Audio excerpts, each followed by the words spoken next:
Okay, today we are playing a game on VoD. The average SR of this game was 2,281, and we will be playing Winston the entire way through. And our current team composition is Winston, D.Va, Soldier, Symmetra, Ana, and Mercy.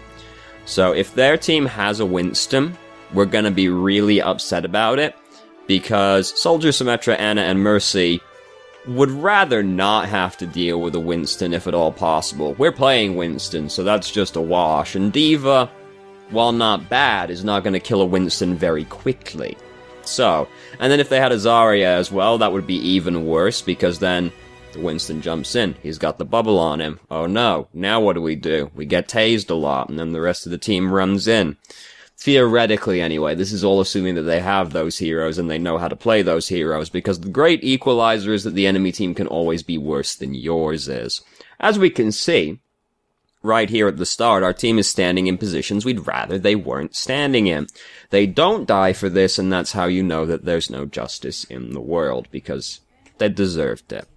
Symmetra especially deserved it, but she gets away with it, and Pharah even helped her out. So we've learned they have a Widowmaker. They also have a Hanzo, by the way, so I'm sure their team is really happy about this one. Pharah decided she doesn't want to live anymore, so that's nice and all, so we go up there and deal with that. It's gonna be hard for us to, go out and get the Hanzo and the Widowmaker, because leaving the choke point on VoD is generally a faux pas. They also have a Genji, as we've just discovered from the kill feed right there. So we've learned they have 4 DPS, 2 of which are snipers and 1 of which are Genji, so I'm sure they have nothing but positive vibes going on their team. We can't really go out to deal with the snipers, but that's okay, because they have an Orisa as their main tank and 2 snipers, so they're gonna have a lot of trouble advancing, because their team has basically no presence at all. Unless Widow and Hanzo are gonna be absolute gods, and I guess Genji could be a god as well. This is not what happens, don't worry. All is well, we're in gold, and believe it or not, the gold snipers and Genji were not that good.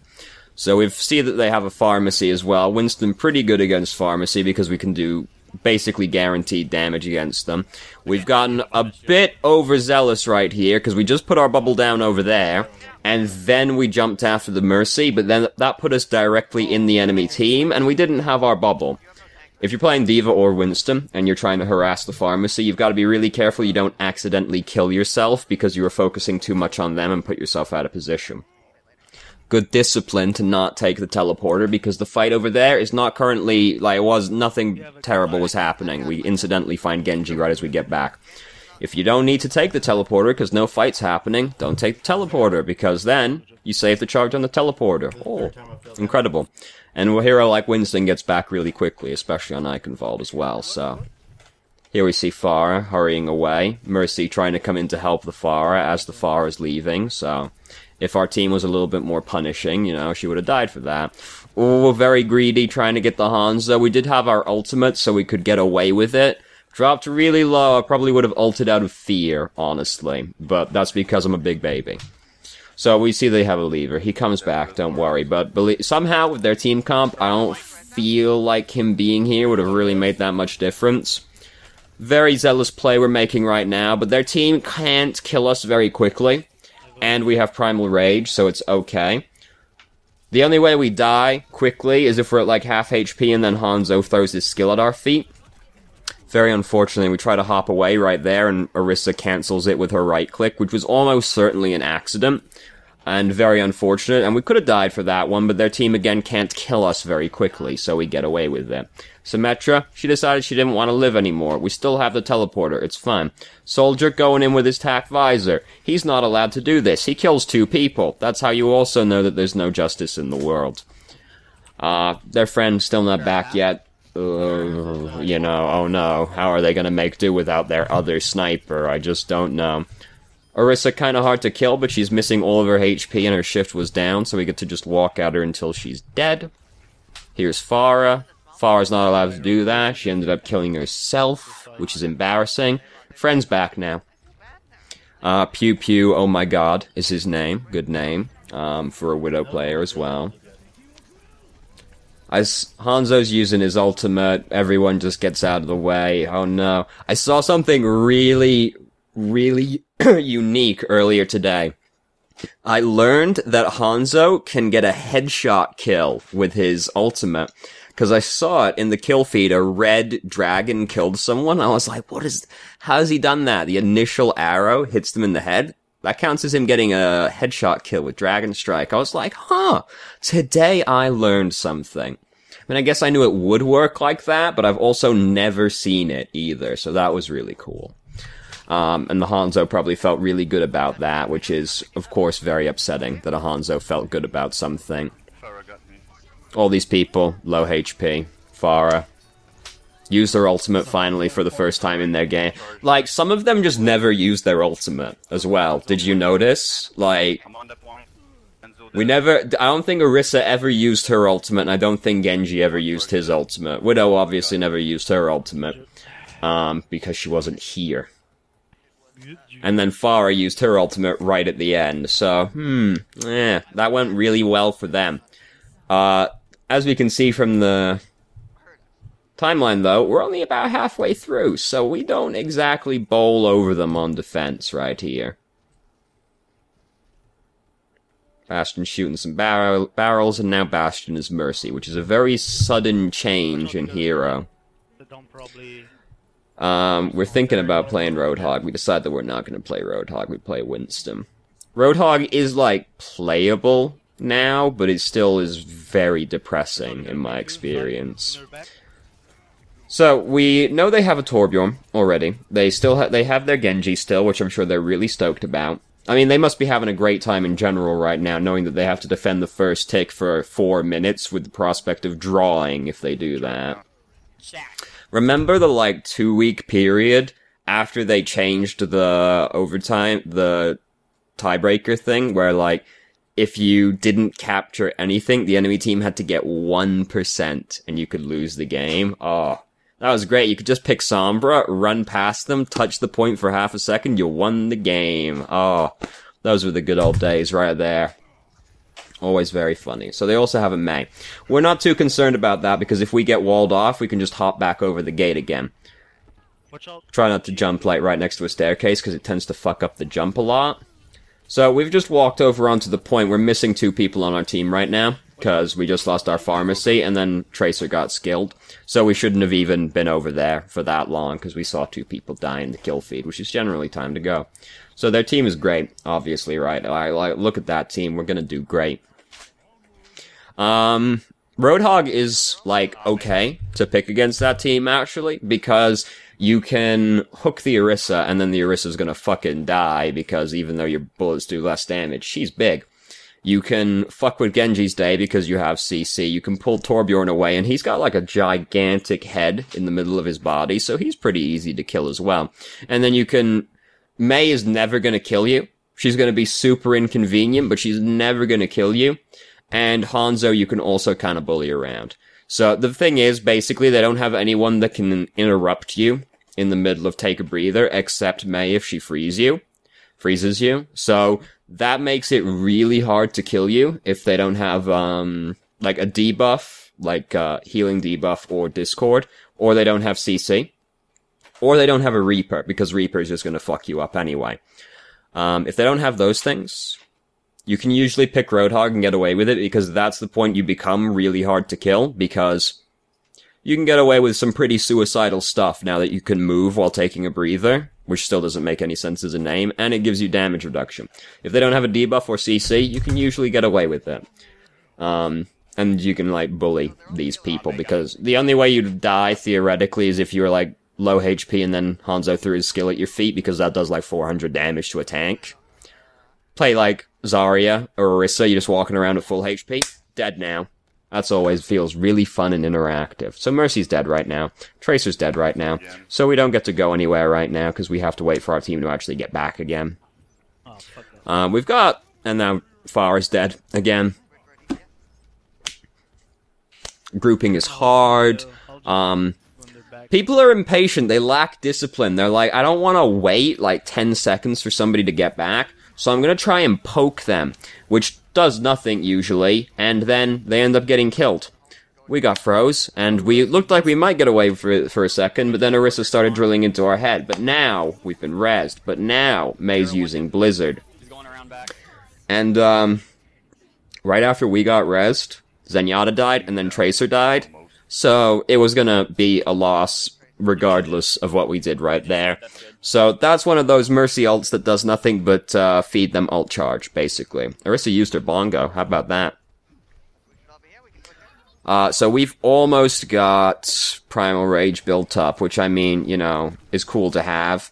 As we can see, most of our team currently dead, because they all just died up in the kill feed over there. D.Va even died to Sonic Arrow itself. Not even because Sonic Arrow is a headshot, she just got shot by Sonic Arrow, which is really sad.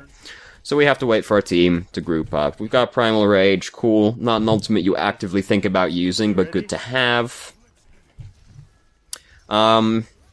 Changing to Zarya would also be pretty good, because, like, you've got D.Va, she's a main tank as well.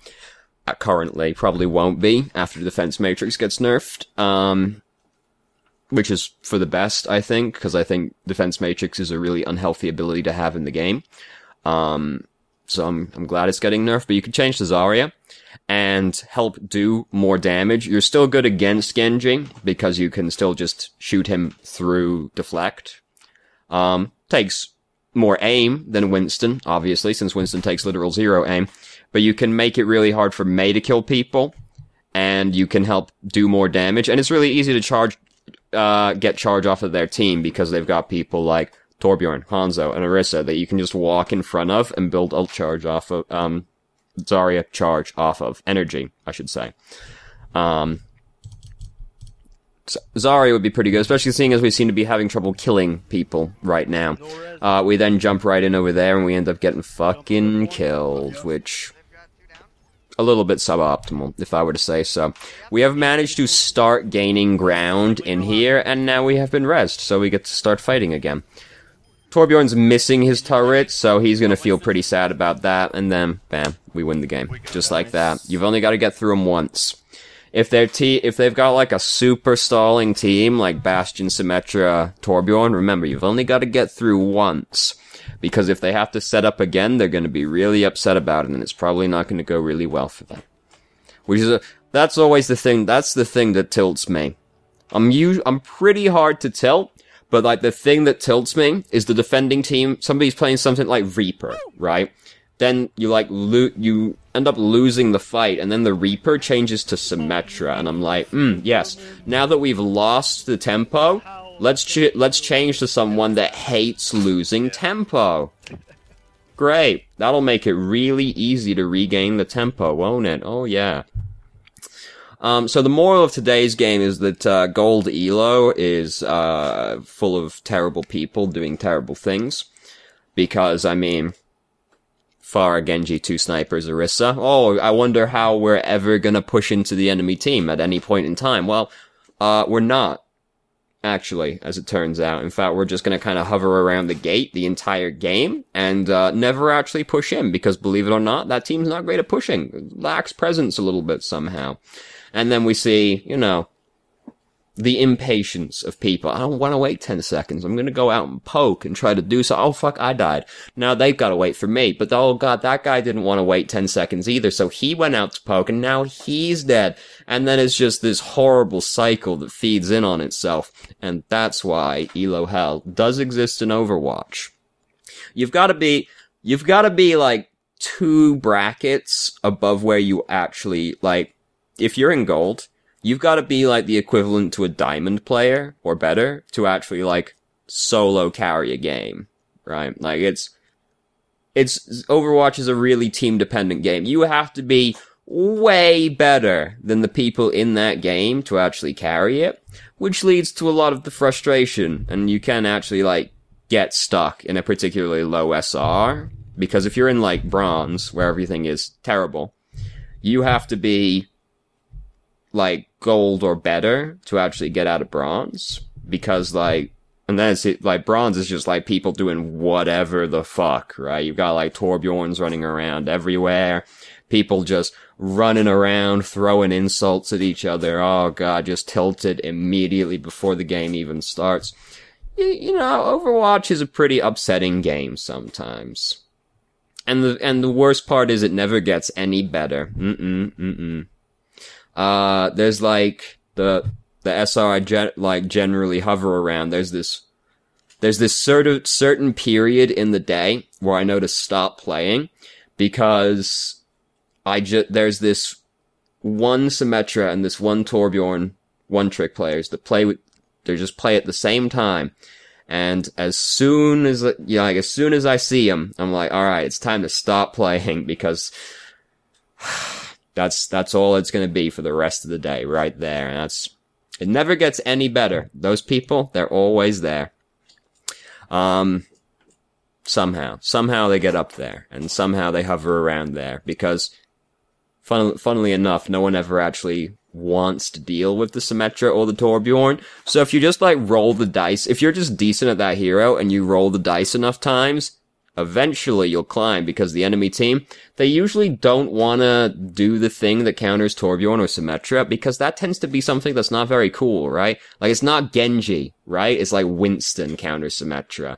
I don't want to play Winston. Winston's not a very exciting hero. How am I going to get play of the game, right? So, if you're just decent at Symmetra and you roll the dice enough times, you'll climb, because the enemy team, they don't want to do the thing that counters it. Similarly with Bastion, they don't want to do the thing that counters Bastion. They don't want to play Ana, and they don't want to play Roadhog. They're just gonna keep playing the Genji and hope you kill yourself on him. Doesn't work, especially now that Bastion's got damage reduction. I don't know why people still think that works. They think Genji was never really a counter to Bastion, because the Bastion had to be bad. Any play that depends on the enemy team being bad is a bad play. And now it's even harder for the Bastion to kill himself, but they're still I'm gonna play Genji, because Genji counters Bastion, I'm gonna deflect in his face, oh fuck, I died. Shit, who'd have guessed? Damn.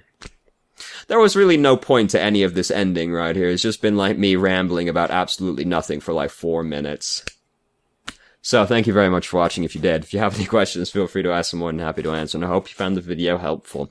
Oh, what a terrible thing I'm gonna put on the internet today. Jesus Christ.